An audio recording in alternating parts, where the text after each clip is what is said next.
We're going to move on to Dr. Jeffrey Ehlers. Now, actually, he almost needs no introduction because he had been at UCR for quite a while, but he is a program officer with the Bill and Melinda Gates Foundation, coming to that foundation from UCR's COWPE Research Group. He got his PhD at UC Davis. I will add that he got his bachelor's degree at UC Riverside. And he's got a lot of papers. So plowing through the papers and trying to synthesize them, I would characterize him as a crop geneticist with the emphasis on genetic improvement of cowpea, aka black-eyed peas, for those of you who don't know. And for those of you who don't know, it actually isn't a pea or a bean, it's in its own separate genus. Genetic improvement for the purpose of increased and sustainable yield of the significant protein staple in Sahelian Africa and parts of Asia. Did I get it right? Thank you, Norman. Just a minute while I mount up. I'm trying not to kill you with a PowerPoint here after lunch when you're probably going through that sleepy period. But after Sally's invigorating talk, that's probably not the case. Okay, let's see if that's going to work. I do have a PowerPoint. It's not a touch screen. So I thought I would just begin with a brief summary and tell you a little bit about what we're doing at the foundation, so that you'll have some perspective to see where opportunities could be for you at UCR. My background is in legumes, but now I'm dealing with a lot broader types of issues and so on. And then after I tell you a little bit about where the foundation is investing, what we're investing in, where we're looking in the future, I'll talk a little bit about some of the work that I ended my career with here at UCR that I think has some potential to be carried forward, actually. And then some other opportunities, and it's very interesting, and I'll comment on these very briefly, and we can talk more about them in the afternoon. And it was interesting that we have, first of all, so many entomologists in the room. I think that's really super, and that we had that highlighted, I think, in the first and second talks. This issue about climate change and insect, for example, as one important nexus. And so, honestly, I had actually made this slide before those talks were given, and you can see it just by good luck, without any coordination with other speakers, came up with some of the same areas that we feel are important. So just very briefly, what is the Gates Foundation about? Again, potentially to help you align, if there's interest, some of your thinking around what we're doing. And this is all framed, I think, by the Foundation's view of the challenge that we have globally to feed a growing and hungry population. So we still have about 800 million people that are chronically undernourished. We have stunting rates that in South Asia, for example, of 46%, which is really horrible. We have 23% of children in Africa also still stunted. There has been progress, but again, we don't think it's sufficient.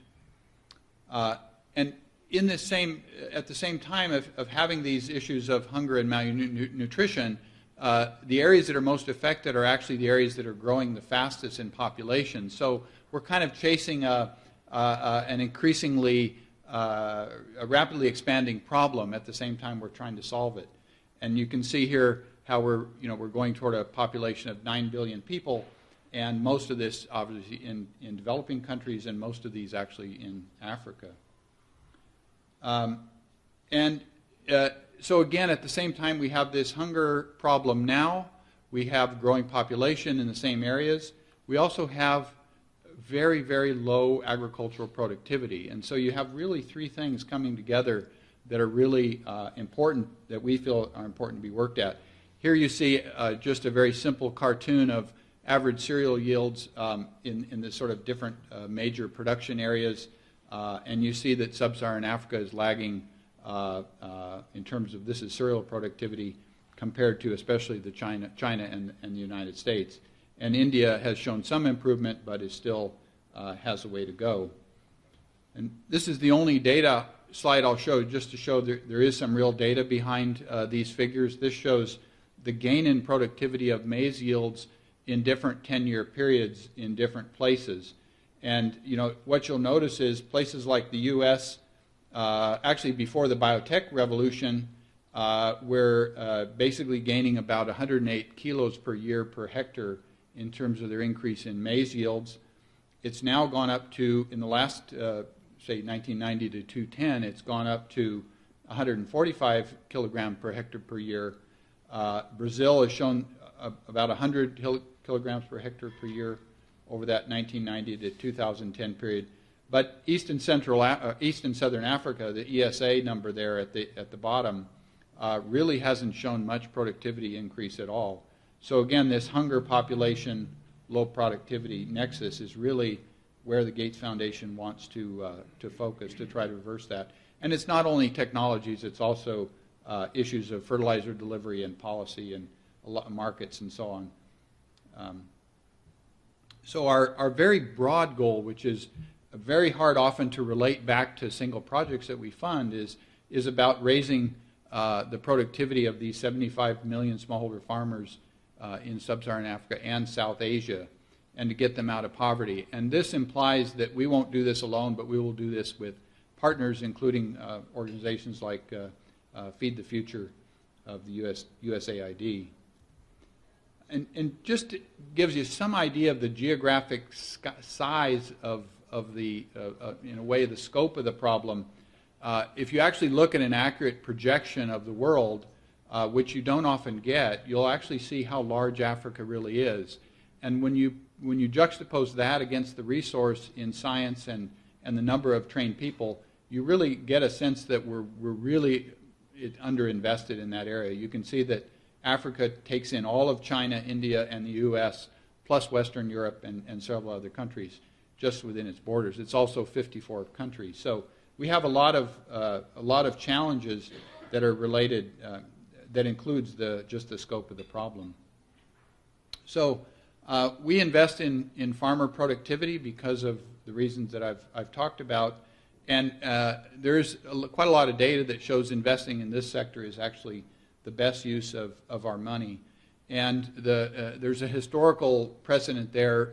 The successful countries in Northeast Asia, particularly Japan, China, South Korea, they really brought themselves out of poverty through investing in their small farmers first, and then leading to a structural transformation that allowed them to really have that kind of economy that brings people even farther out of poverty. But you have to begin with productivity at the smallholder farmer level.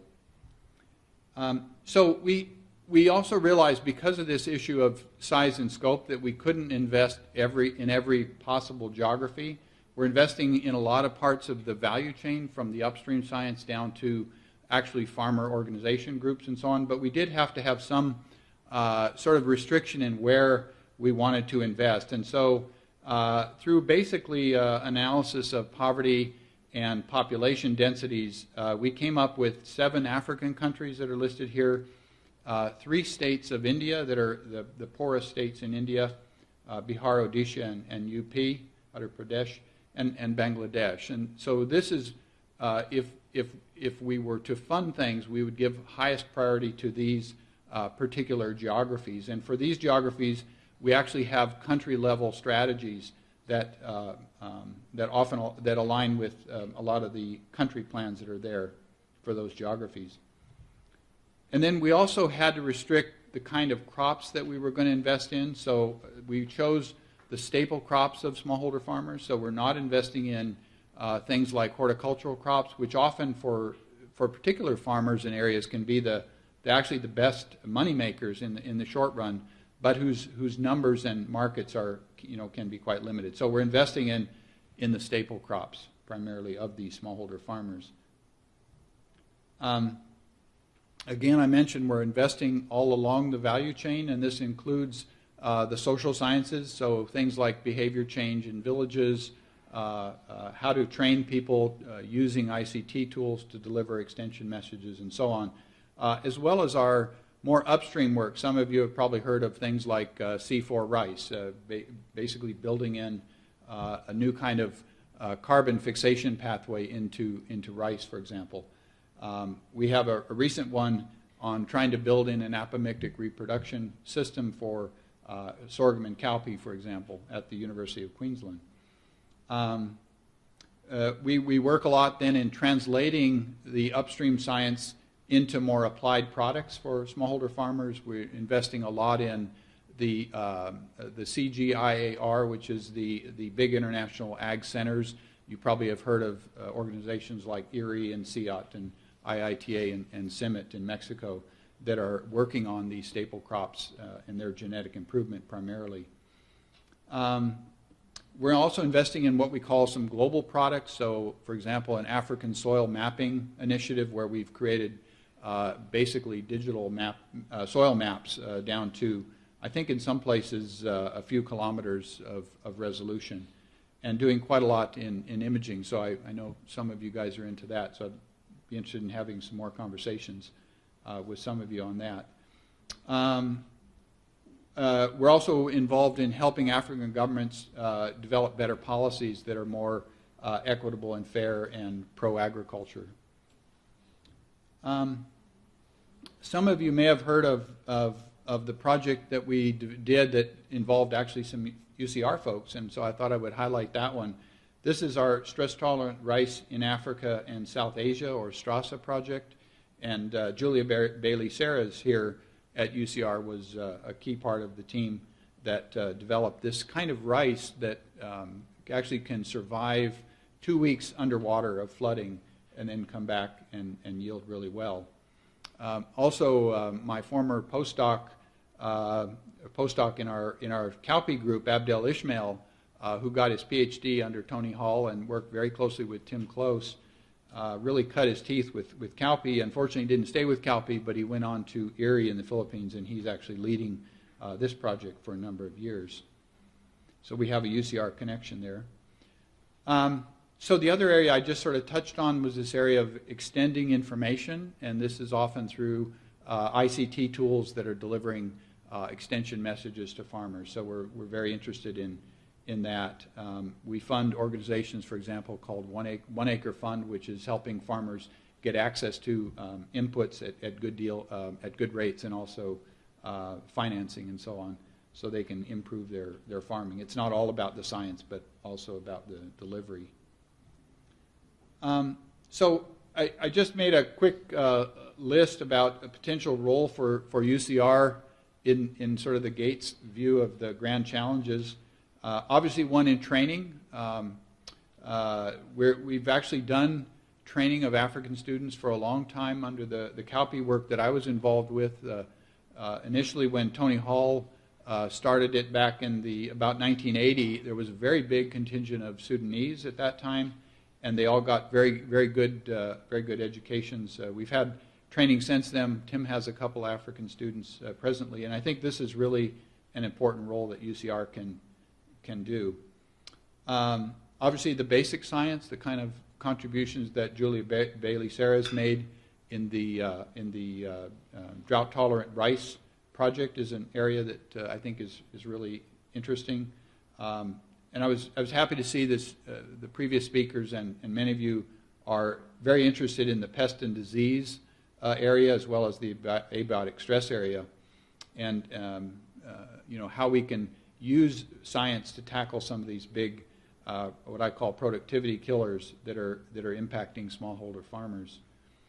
Another area is breeding approaches and strategies, technologies that increase productivity. So looking at the sort of positive side as opposed to the mitigation side, particularly when they're put toward our priority crops and geographies.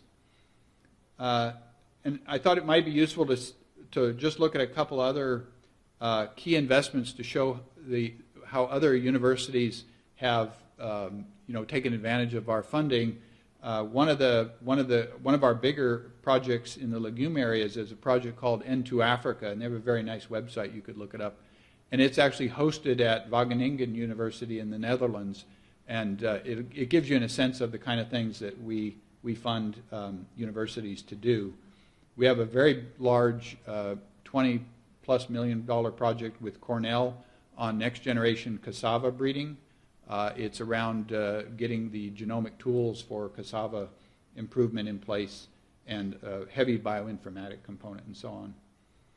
On the delivery side, we actually funded a project called PICS, and it's a project that's actually been highlighted by the foundation because it's really built some real benefits for smallholder farmers. And it involved very simple technology that a professor at Purdue developed on hermetic storage of grains.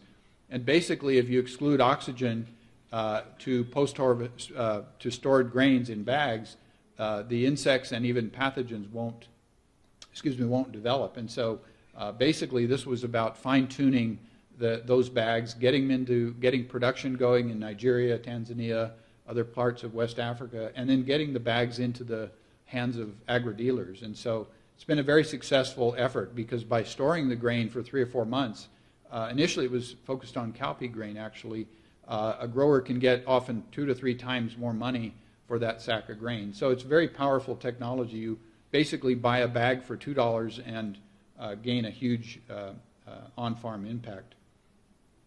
We have a big project on improving photosynthesis at the University of Illinois.